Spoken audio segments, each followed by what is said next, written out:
Reka nongere mbahe kaze kuri Kigali Bandiseri. Mu by'ukuri Gendi Moses ariko nkuzanye ku nzu ya mbere mu Rwanda. Reka dukomeze tugendana nkwereke iyo nzu ya mbere, mvuze ko yaba ari iya mbere mu Rwanda. Wirebere ubwiza bw'inzu yacu. Nta handi iherereye, iri Kibagabaga muri quartier nziza. Uhereye hano inyuma ni inzu ifite jaride nziza cyane, ubona ko ari inzu igiye iteguye, ifite ibyo irusha izindi zose. Mu by'ukuri nimba wowe ugeze kuri channel yacu ari ubwa mbere, kora subscribe kugira ngo dukomeze tugendane wibonere ibyiza. Iyi ni parikingi nini cyane, nk'uko ishobora kujyamo imodoka 5 cyangwa se yaba ari amavewiti nenye zahajya ziparitse neza. Ariko noneho ubona ubwiza bw'inzu yacu iyo ugiye ureba imbaraza ifite, ukareba uburyo igiriho y'amabuye bita amakoro, ni ibintu bidasanzwe. Jaride yo ni ya jaride nziza cyane mu twatsi twiza cyane, ushobora kugira ngo ni itatu. Iyi nzu iherereye hano Kibagabaga, ni inzu ni villa house kubera ko ifite ibyumba 6, ikagira amadusha 7, ikagira ibikoni 2 byiza, ndetse yewe iyi nzu urayigura irimo n'ibikoresho nubishaka, kuko hari bimwe bijyagiye bitangira kugenda birimo. Urumva ko inzu yacu ihagije mu by'ukuri. Dukomeze tugendane. Iyo ugeze aha ngaha uhita ubona ubwiza bw'urubaraza rudufasha kwinjira muri salo. Ariko reka duhere aha ngaha. Aha ngaha tuhafite umwanya ushobora kuba waparika imodoka yawe mu rwego rw'uko irangi ryayo ritakangire, kurabona ko hasakaye, ndetse wanayihogereza, hari rubine. Twagera aha ngaha tuhafite inzira ishobora kuba yajya mu gikari. Njye ntabwo ndi buyitindeho cyane, ndaza kwinjiza ku gice cyo hasi ariko duciye muri mo imbere mu nzu. Reka dukomeze tugendane nkusobanurira inzu yacu, mwibutsa ko ibyumba 6, amadushe 7, ikagira ibikoni 2. Ni villa house mu by'ukuri. Twinjirane muri salo idasanzwe. Mu by'ukuri iyo witegereje neza ukareba iyi nzu, ukagenda ureba imitako igiye ifunzemo, ngwino ugura iyi nzu. Ndabizi neza umuntu wese agunze agashaka kongeraho akantu, nta kintu na kimwe uzigera wongeraho. Aha ngaha dufite table muri salle à manger ifiteho imyanya myinshi, nk'uko mubibona ni imyanya igeze mu 8. Urumva ko iyi salle à manger ubwayo irahagije. Twahindukiza kamera tugahura. Iyo ni salo, ngira ngo murayibona ko ari nini yisanzuye, ariko ni salo nziza cyane iryoshye. Dore ibyo nababwiraga rero, iyi ni firigo nini cyane nziza itubutse, ikabamo micro-onde nziza cyane, ubona ko nayo isobanutse. Yewe dufitemo n'amakamera yose agiye afunzemo, tukagiramo n'amagazi kuka. Inzu yacu y'igurana n'ibikoresho iraguhagarara amafaranga makeya, kubera ko miliyoni 550 ziganirwaho. Murabizi ko Kibagabaga ubundi zakuraga inzu itarimo furnitures. Dukomezanya rero, iyi ni escalier idufasha kujya hejuru. Reka mbanze mbereka ibyumba dusanga aha ngaha, hanyuma tubone kumanukana njye kubereka ibindi. Iki gice ndiho hariho ibyumba 2. Aha ngaha turahasanga icyumba cyiza, ubwo mvuga icyumba cyiza, amakaro meza, parafo nziza. Yewe icyo cyumba gifite na dushe na toilette, ifite miruwari. Njye nakunze ibikoresho bigiye bifunze mu madushe n'amatoilette. Dukomezanye, ariko kora subscribe kugira ngo dukomeze tugendane ujye ubona imari nziza. Iki nacyo ni ikindi cyumba cya 2 dusanga aha ngaha, kiba gifite dushe na toilette yacyo. Harafunze, ngira ngo muraza kugeramo utuntu duto turimo kugenda dukorwamo nk'imirimo ya nyuma. Ariko impamvu njye nahise ko kuyikora ni ukugira ngo iyi nzu, yewe icyo nakubwira, iririwe ntiraye, kubera ko inzu nziza cyane iri moderne.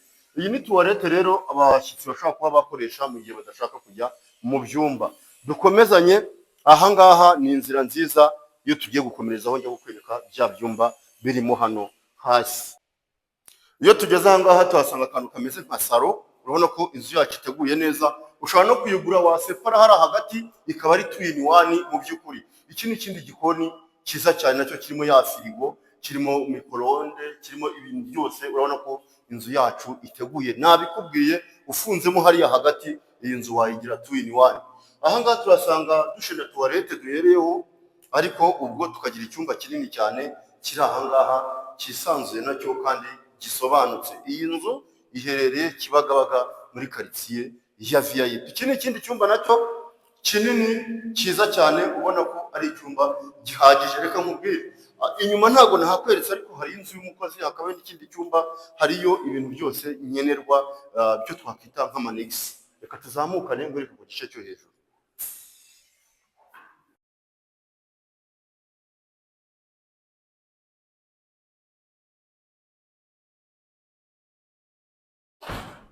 Twakomeje ku gice cyo hejuru. ariko ubwiza tuhasanga ntibusanzwe. Ndebera nk'uru rugi mu by'ukuri nakubwiye tugitangira, ni inzu ya mbere mu Rwanda. Ndebera iri tara rimanuka, urabona ko ibintu byacu ari byiza. Ni za salo ziba ziri open, ariko iyo ureba imitako irimo ahangaha igiye ifunze ku nkuta, mu by'ukuri nakubwiye ko inzu wayigura wowe nta kindi kintu ushobora kongeramo. Twinjirana ahangaha aho dusanga icyumba gifite dushe na toilette nziza cyane, nayo reka bayibanyerekere.